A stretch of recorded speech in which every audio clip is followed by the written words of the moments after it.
आज हम ए सखी इस कविता के बारे में जानकारी लेंगे। इसके रचयिता हैं अमीर खुसरो। इनका जन्म 1253 में उत्तर प्रदेश के पटियाली एटा में हुआ। इनकी मृत्यु 1325 में हुई। इनका मूल नाम अबुल हसन यमीनुद्दीन खुसरो था। अमीर खुसरो भारत के एक सूफी संगीतकार, कवि और विद्वान थे। इन्हें भारत की आवाज़ या भारत का तोता यानी तूतीय हिंद के रूप में भी जाना जाता है। इन्हें उर्दू साहित्य का पिता भी कहा जाता है। खुसरो को कव्वाली का जनक भी माना जाता है। प्रस्तुत पद्यपाठ हिंदी साहित्य काव्य विधा में से मुकरियाँ हैं। मुकरियाँ पहेलियों का ही एक प्रकार है। अंतर सिर्फ इतना होता है कि मुकरियों के अंत में ही जवाब होता है, जो पहेलियों में श्रोता या पाठक द्वारा पहचानना होता है। इन दोनों का उद्देश्य सामने वाले की बुद्धि चातुर्य की परीक्षा लेना होता है। इसमें अमीर खुसरो की 9 मुकरियाँ प्रस्तुत की गई है। मुकरी का अर्थ है मुकर जाना या इनकार करना। इस कविता में पहली पंक्ति में कही हुई बात से मुकर कर अंत में कुछ दूसरा ही अर्थ निकाला गया है। यहाँ पर पहली पंक्ति में पहेली पूछी गई है और अंत में उसका उत्तर भी दिया गया है। यहाँ पर 2 सखियों या 2 सहेलियों में संवाद दिखाई देता है। तो एक सखी दूसरी सखी से कहती है, रात समय वह मेरे आवे, भोर भये वह घर उठी जावे, यह अचरज है सबसे न्यारा, ए सखी साजन ना सखी तारा।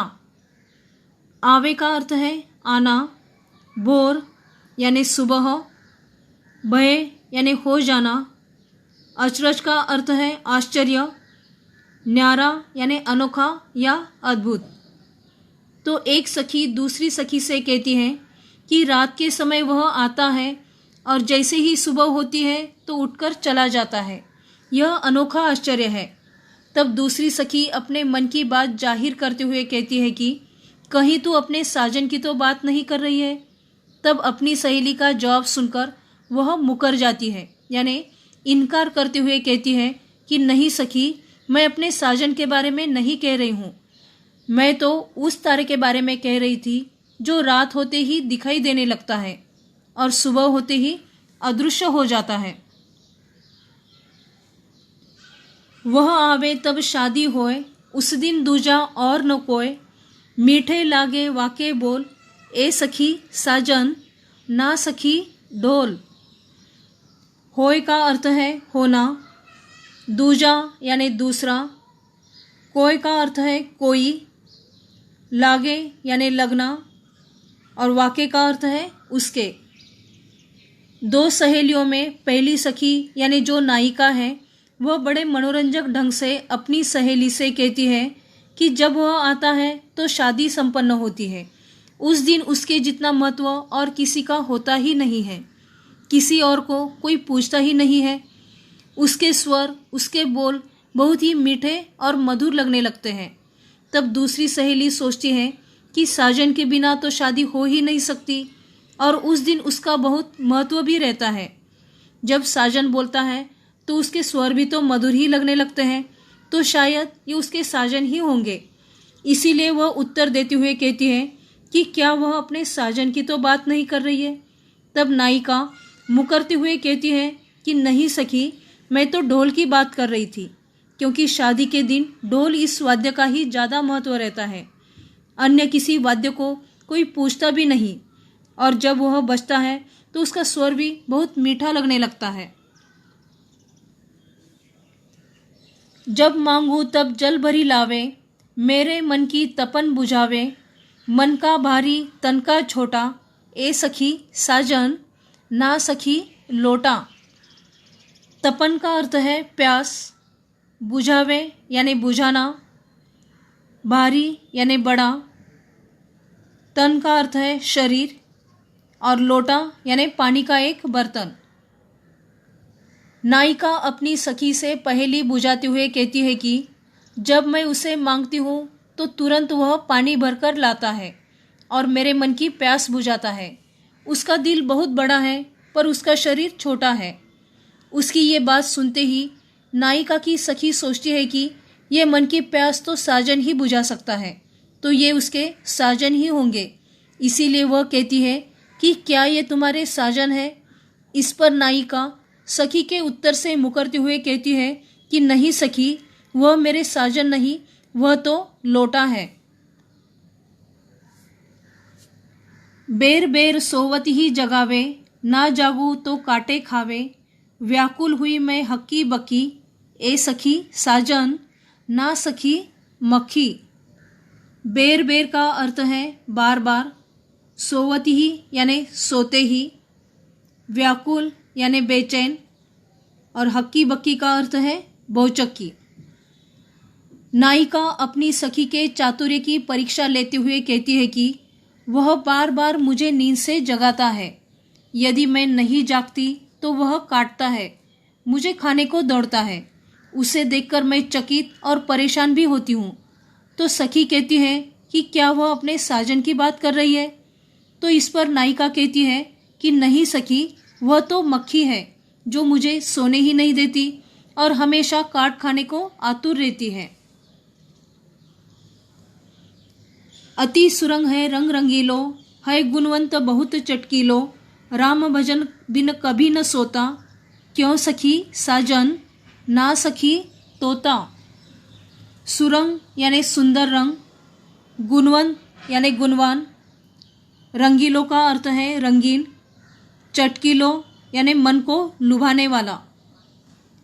नायिका को अपनी सखी को बातों में उलझाना बड़ा अच्छा लगता है और वह उसे बार बार पहेलियां बुझाने के लिए उकसाते हुए कहती है कि उसका रंग बहुत ही सुंदर है और वह रंग रंगीला है, अत्यंत गुणी और आकर्षक है, साथ में चमकदार भी है।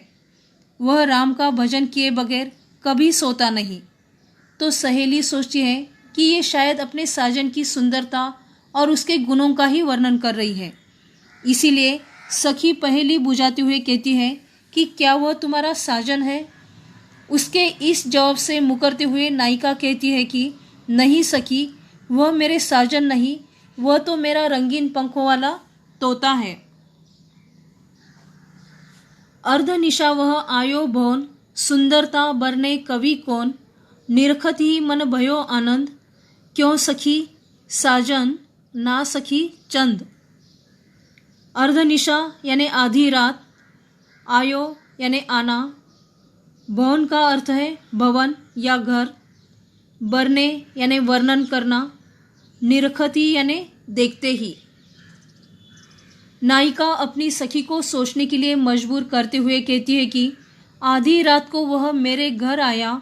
वह इतना सुंदर है कि उसकी सुंदरता का वर्णन कोई भी कभी नहीं कर सकता। उसे देखते ही मैं बहुत आनंदित होती हूँ। नायिका को अत्यधिक खुश देखकर सखी को लगता है कि ये शायद अपने साजन की सुंदरता का वर्णन कर रही है, जिसे देखकर वह अत्यधिक खुश और आनंदित होती है। तो ये उसका साजन ही होगा। इसीलिए वह पूछती है कि क्या वे अपने साजन की बात कर रही है। तो नायिका उसके जवाब से मुकरते हुए कहती है कि नहीं सखी, मैं तो अपूर्व सौंदर्य से पूर्ण चांद की बात कर रही हूँ। शोभा सदा बढ़ावन हारा, आखिन से चिन्ह होत न न्यारा। आठ पहर मेरो मनोरंजन, क्यों सखी साजन ना सखी अंजन। शोभा यानी सौंदर्य, बढ़ावन हारा यानी बढ़ाने वाला, छिन का अर्थ है क्षण भर, न्यारा यानी अलग, पहर का अर्थ है 3 घंटे का समय, मनोरंजन यानी मन को प्रसन्न रखना, और अंजन का अर्थ है काजल। नायिका अपने सखी के चातुर्य की परीक्षा लेते हुए कहती है कि उसने मेरी सुंदरता बढ़ाने में हमेशा मेरी मदद की है। मेरी आंखों से वह एक क्षण भी दूर नहीं होता। आठों पहर यानी दिन रात वह मेरे चित्त को प्रसन्न करता है। नायिका की ऐसे बातों को सुनकर सखी को लगता है कि उसका इशारा अपने साजन की ओर है। इसलिए सखी पूछती है कि क्या वे तुम्हारे साजन है। तो हमेशा की तरह उसके जवाब से मुकरते हुए नायिका कहती है कि नहीं सखी, वह मेरा अंजन है यानी काजल है। जीवन सब जग जासो कहे, वा बिनु नेक न धीरज रहे। हरे छिनक में हिय की पीर, क्यों सखी साजन ना सखी नीर। जग का अर्थ है संसार, जासो यानी जिससे, नेक यानी तनिक भी, धीरज यानी धैर्य, छिनक यानी क्षण और नीर का अर्थ है जल। नायिका बार बार सवाल करने से बाज नहीं आती। वह अपनी सखी से कहती है यह जीवन उसी के कारण है, उसके बिना किसी को जरा भी धीरज नहीं आता। वह एक क्षण में हृदय का सारा कष्ट दूर कर देता है। नायिका की ऐसे बातें सुनकर सखी को लगता है कि ये तो जरूर उसके साजन ही होंगे। इसीलिए वह कहती है कि क्या ये सखी तुम्हारे साजन है। इस पर नायिका जवाब देते हुए कहती है कि नहीं सखी, ये मेरे साजन नहीं, ये तो पानी है। बिन आए सभी सुख भूले, आए ते अंग अंग सब फूले। सीरा वही लगावत छाती, क्यों सखी साजन ना सखी पाती। सबही यानी सभी, फूले यानी पुलकित होना, सीरा का अर्थ है ठंडी, भई यानी हुई, लगावत यानी लगाते ही और पाती का अर्थ है पत्र या चिट्ठी। नायिका बार बार पहेलियां पूछने से थकती नहीं। वह फिर से अपनी सखी से पूछते हुए कहती है कि ऐसा क्या है कि जिससे न आने से हम सारे सुख भूल जाते हैं। हमें कुछ भी अच्छा नहीं लगता और जब वह आता है तो हमारा अंग अंग प्रसन्नता से खिल उठता है। जैसे ही उसे सीने से लगाते हैं तो एक ठंडक सी पहुंचती है। तो नायिका की इस प्रकार की बातों को सुनकर सखी को लगता है कि ये उसके साजन ही होंगे। इसीलिए वह कहती है कि क्या ये तुम्हारे साजन है। नायिका हमेशा की तरह अपनी बातों से मुकरते हुए कहती है कि नहीं सखी, ये मेरे साजन नहीं, ये तो पत्र यानी चिट्ठी है जिसके आने से मुझे खुशी मिलती है। तो इस प्रकार आज हमने नायिका अपनी सखी से जवाब को गलत ठहराते हुए उसकी बुद्धि चातुर्य की परीक्षा लेते हुए किस प्रकार अपनी बातों से मुकर जाती है, इसके बारे में हमने जानकारी ली है। धन्यवाद।